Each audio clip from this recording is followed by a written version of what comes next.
Good morning, boys and girls. Well, today we're going to learn about the Maryland state bird. And there's actually a sports team named after the Maryland state bird. And it is the Baltimore Orioles. So the Baltimore Oriole is the Maryland state bird. And once again, can you guess why? Yup, it's those colors again. It matches the flag. Black, white, and when you hug red and yellow, you get orange. So the Baltimore Oriole is the Maryland state bird. And we're going to read a story which proves that the Baltimore Oriole is very smart. And he's very smart because he listens. Let's read the story, The Best Nest. And it's written by Doris L. Mueller, and it's illustrated by Sherry Nidai. Let's find out about how well the Baltimore Oriole listens. The Best Nest. Long ago, when the world was young, only the magpie knew how to build a nest. Her nest was large and so well built that her babies were kept safe. All the other birds had laid their eggs here and there on the ground in a hollow log or in a tree crotch.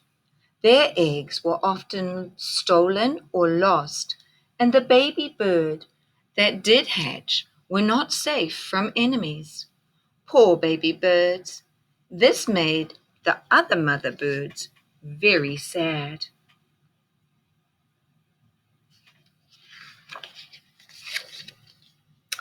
One day, a mother bird said to her friend, "Oh, let's ask Magpie. Magpie will show us how to build a nest."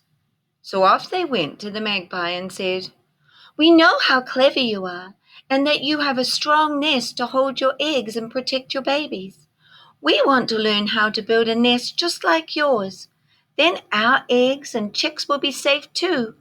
Won't you please teach us?" Maggie puffed up her feathers.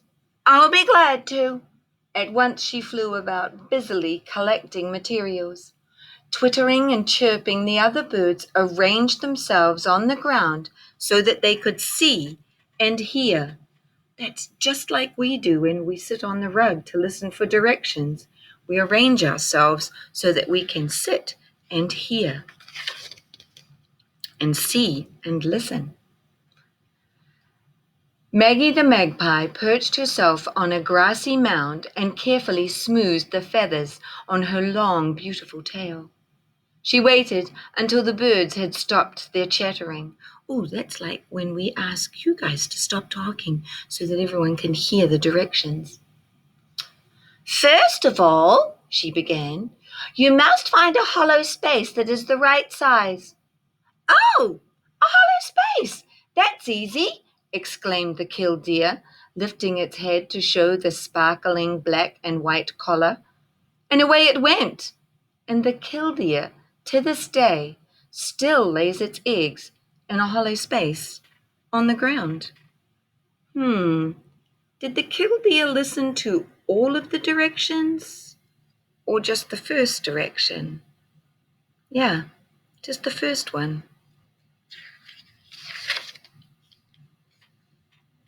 "Pooh! Who needs to build a nest?" whispered the whip-poor-will to the screech owl. "Why not just gather leaves and lay our eggs on the ground?" The whip-poor-will, with whirring wings, flew away. Okay, so this bird only listened to one direction and then decided it wasn't worth listening at all and flew away.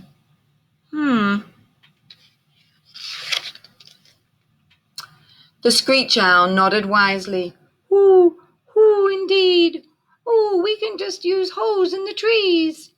"Shh! We can't hear," scolded the birds near them. While Maggie waited for her class to settle down, the screech owl flew off to find a tree hollow to lay her eggs. So now we know the Screech Owl just uses a hollow in a tree, and the hole. Not following all of the directions. Maggie looked around to make sure the remaining birds were actually listening. Next, you take some mud for an inside wall and place several twigs in it. Oh, I see, cried the blackbird, and she scurried away with a twig in her beak to look for a dab of mud. And to this day, that's how blackbirds build their nests. Well, at least she listened to 2 directions. Hollow, twig with mud. Oh boy. But wait, we aren't finished, cried the frustrated magpie. Don't you want to learn? With a deep sigh, she returned to her class.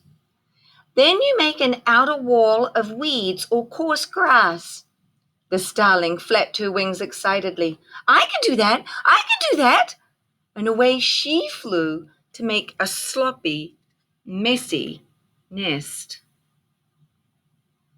Wow, poor Maggie Magpie's class is getting smaller and smaller, and not all of them have all of the directions yet. Trying to hide her annoyance, the magpie patted down a layer of mud. Even before she could explain this step, the grackle hurried off saying, "Oh, that looks cozy." She didn't even wait to find out what you're supposed to do with the outside layer of mud.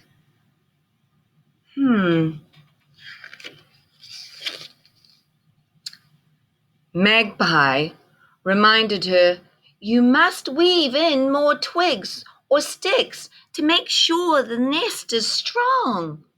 "Twigs and sticks, that's good enough for me," warbled the meadowlark as it flew away. And the meadowlark builds a simple but sturdy nest to this very day.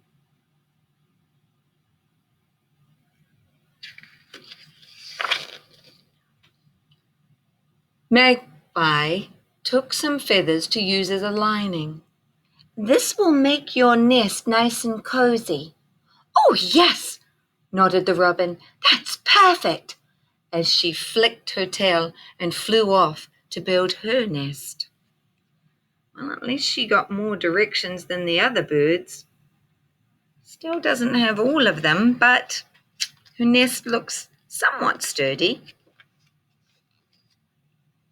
Each time the magpie added something or explained another step, another bird would leave, not waiting for the entire lesson to finish. Maggie kept on teaching, but her voice became a little shriller. Her scowl got a little deeper.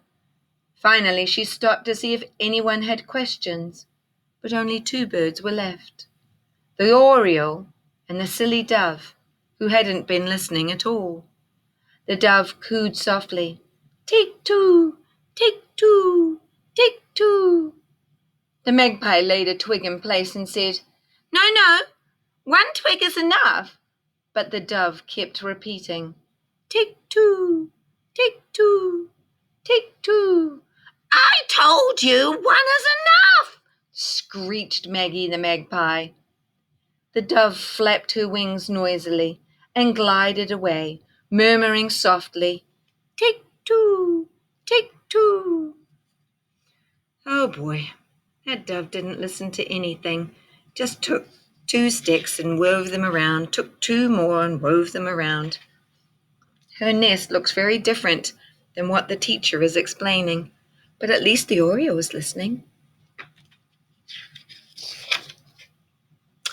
At last, the magpie could not stand it any more. Angrily she flew away, and never again would she agree to teach the birds how to build the best nest. But the Baltimore Oriole had listened. She had listened carefully. She kept working and singing as she built a nest that was strong and beautiful, at least as beautiful as magpies.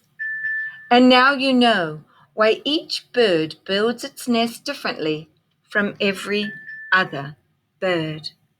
Good for you, Baltimore Oriole. You listened to all of the directions, and now you have a beautiful, strong nest. In this picture, we can see the female and we can see the male.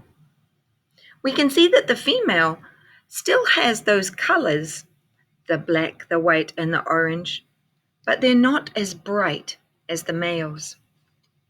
Good for you, Baltimore Oriole, for listening carefully and learning. And here is some information about the different birds and their nests. And then here is where we match the birds who listened and the birds who didn't listen when building their different nests.